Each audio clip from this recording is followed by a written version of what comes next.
Assalamualaikum warahmatullahi wabarakatuh kepada semua pelanggan dan staf Hospital Pakar An-Nur. Bersyukur kita kepada Allah yang membenarkan kita untuk menjalankan ibadah puasa pada Ramadan tahun ini. Salam dan selawat kita kepada junjungan Nabi Muhammad sallallahu alaihi wasallam, kepada keluarga beliau. Kita mengambil peluang Ramadan ini untuk mengingati hadis dari Sahih Bukhari yang matanya seperti berikut. Ada dua masa seorang yang berpuasa itu merasa sungguh gembira. Pertama, ketika ia berbuka puasa. Kedua, ketika ia bertemu dengan Tuhannya, insya-Allah. Untuk bertemu dengan Allah, antara lain disebut dalam Al-Quran, surah Al-Kahfi ayat 110, "Faman kana yarju liqa'a rabbih falyamal amalan salihan wala yusyrik bi ibadati rabbih ahada."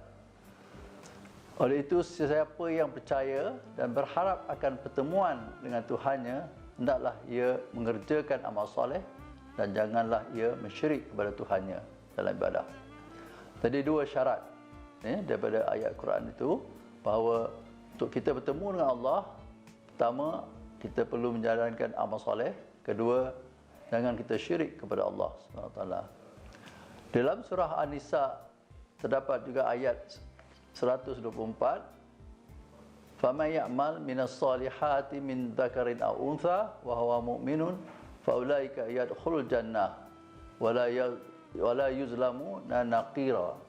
Dan sesiapa yang mengerjakan amal soleh dari laki atau perempuan sedang ia beriman, maka ia akan masuk syurga dan mereka tidak akan dianiaya sedikit pun. Ayat tersebut memberi jaminan daripada Allah SWT, jika kita hendak masuk syurga, hendaklah kita pertama beramal soleh, kedua kita beriman dengan Allah SWT.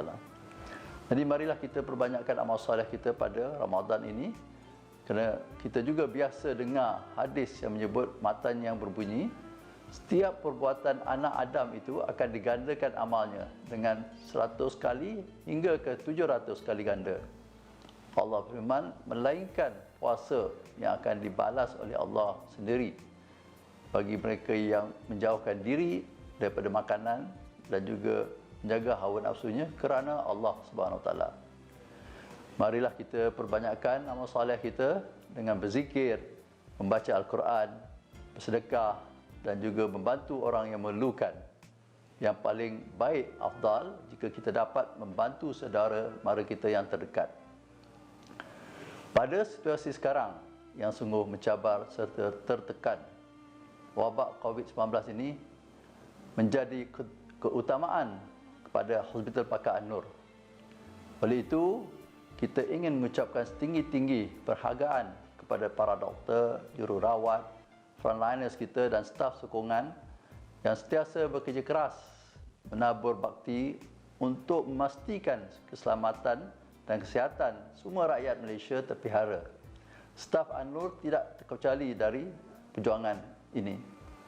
An-Nur telah mengambil langkah berjaga-jaga semenjak bermulanya wabak COVID-19 ini bagi memastikan semua staf kami, doktor, jururawat, frontliners dan staf sokongan berada di dalam keadaan yang terselamat dan juga tidak dijangkiti virus ini.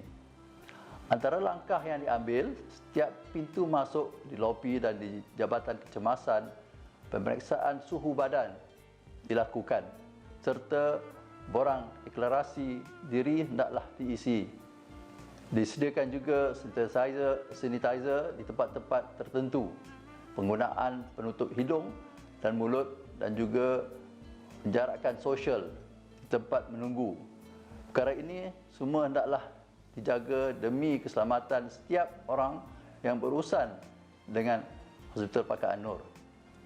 Dari segi perkhidmatan doktor pakar dan juga Jabatan Kecemasan masih dibuka seperti biasa untuk pelanggan dan kami tidak membenarkan pelawat untuk ziarah pesakit pada masa ini. Kami minta maaf banyak-banyak.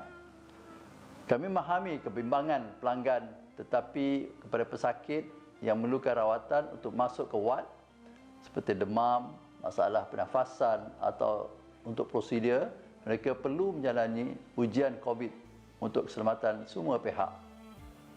Ujian COVID ini boleh didapati di An-Nur setiap hari, Isnin, Rabu dan Jumaat. Bagi mereka yang memerlukan, bolehlah layari FB kami.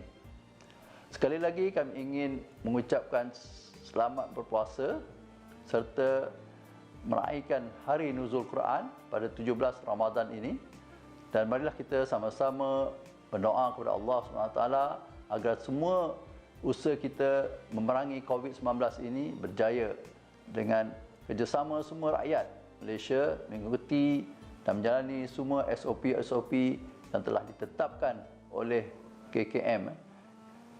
Sekian, terima kasih. Ramadan Karim, Ramadan Mubarak. Wabillahi taufiq wal hidayah. Wassalamualaikum warahmatullahi wabarakatuh.